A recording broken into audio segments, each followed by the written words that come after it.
So it's been wonderful to read your thoughts, your postings and replies about Cubism, right? So this spell, it's a magic spell for tapping into curiosity, which is your most important learning toolkit. And it shows because your postings and replies are wonderful.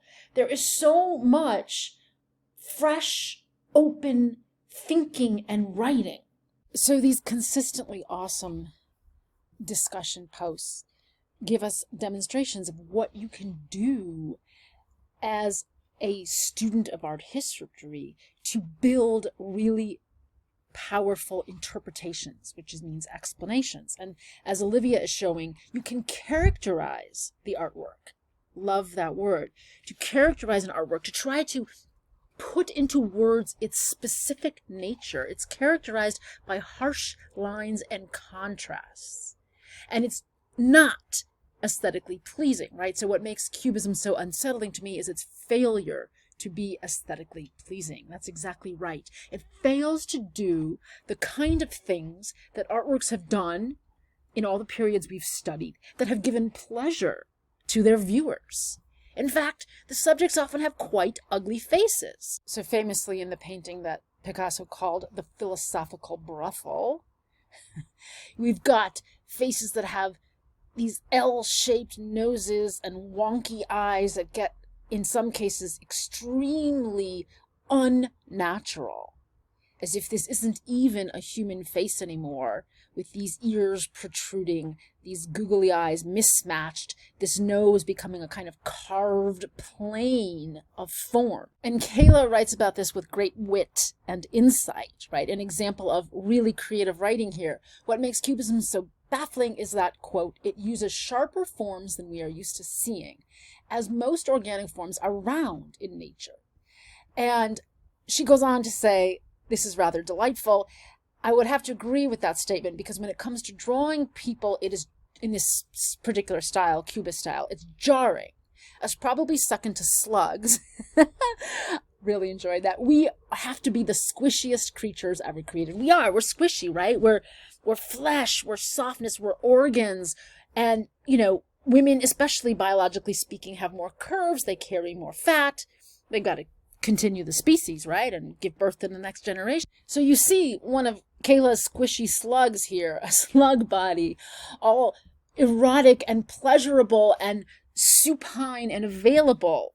Well, these jarringly angled prostitutes are not comfortingly available. And Alejandro builds on those insights by presenting another artwork for us to look at, which is a really good way to build your analytic and interpretive skills, bringing in something else to help build your points, demonstrate your points, expand your points. And the word points is good here because we have this very pointy hand, pointy edges, those jarring, sharp edges. There's a slug, squishy breast, but then it morphs into another pointed facet.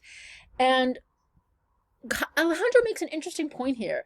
Its style makes it look like a detailed and colored version of a bare-bones sketch, as if this isn't the final painting, but the internal scaffolding or the conceptual scaffolding, the preparatory scaffolding on which to create a figure that would be more convincingly a slug human. And Alejandro's interesting point brings me here to a Leonardo da Vinci sketch. So this great master of painterly illusionism doesn't just paint those illusionistic figures directly on a canvas. He builds preparatory drawings. And this is an example of one of those preparatory drawings where he's figuring out how he's going to make the space have a background, what kind of background, where he's going to position figures. He's moving things around. He's seeing how the eye will move around.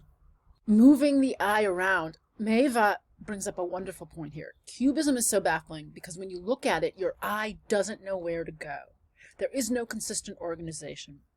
This move is characterizing how the viewer experiences the work. Also a very important art historical skill to interpret what is it that the viewer gets out of the act of viewing the work.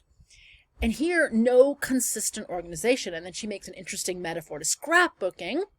And that some of the things that we're hearing in these responses are really good metaphors, like Kayla's slugs versus, the opposite of slugs. Here, scrapbooking, there is no starting point and no ending point.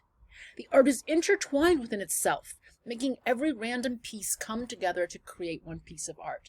So don't you love how facing the baffling quality of Cubism has, in every case that we're seeing and in every case in the discussion, pushed you to be very creative in your writing and thinking. So Maeva's idea of no starting point and no ending point is really interesting. If you actually go back to our starter kit, where we learned about certain technical terms for analyzing art, and a lot of them had to do with space. And we looked at a cube. It's called cubism, right? We looked at a cube because that's a really good way of just illustrating in a simple structure how artists create an illusion of three-dimensional depth on a two-dimensional surface, right? The page of a book, the surface of a canvas is two-dimensional. It's completely flat. But you believe there to be a foreground, a middle ground, a background, a depth, a picture plane in front, because of the techniques of pictorial devices for depicting recession in space. Some are very basic, and most of us played with them in 3rd grade, figuring out how to make a house look like there's a house behind it through overlapping. Or if you make it really small in the back, it looks like it's far away. And then, of course, you get the invention of linear perspective, which is a mathematically defined system for creating an incredibly consistent illusion of deep space.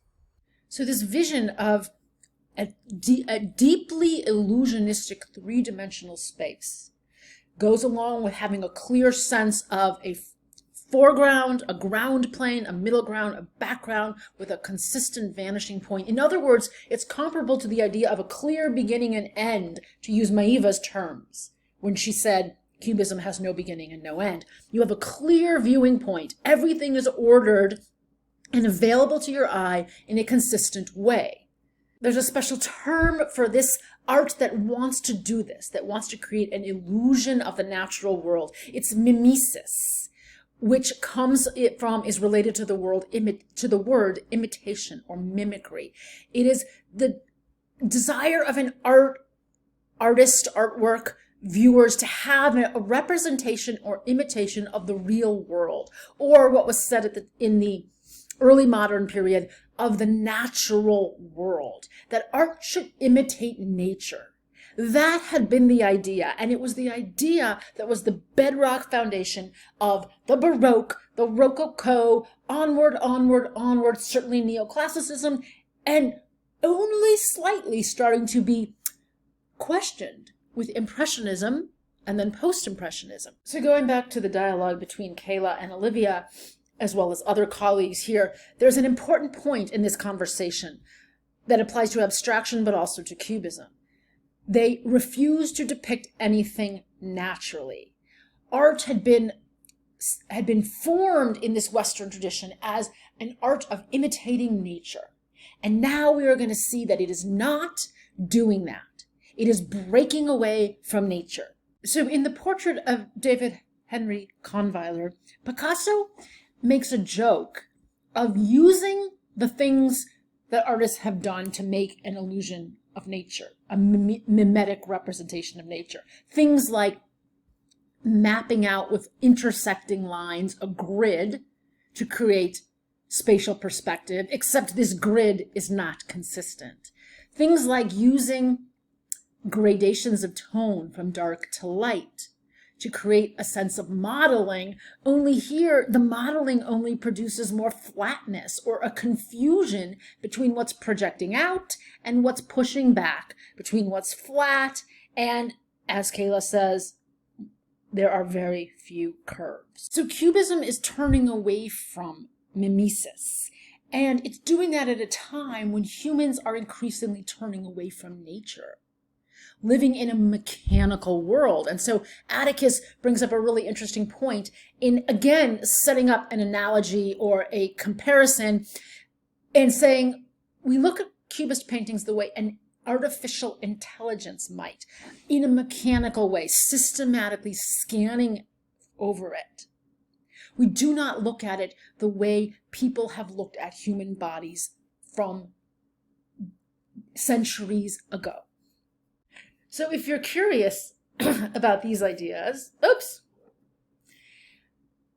there's another important point to make before I conclude. Sigmund Freud, at this time, writes in his book Civilization and Its Discontents that man has, as it were, become a kind of prosthetic god, a prosthesis, something that enhances, supplements the body, that changes the body's relationship to the environment. This is what the machine age brings about. And so it changes the very status of the human being, in Freud's claim, becoming a kind of god separate from nature.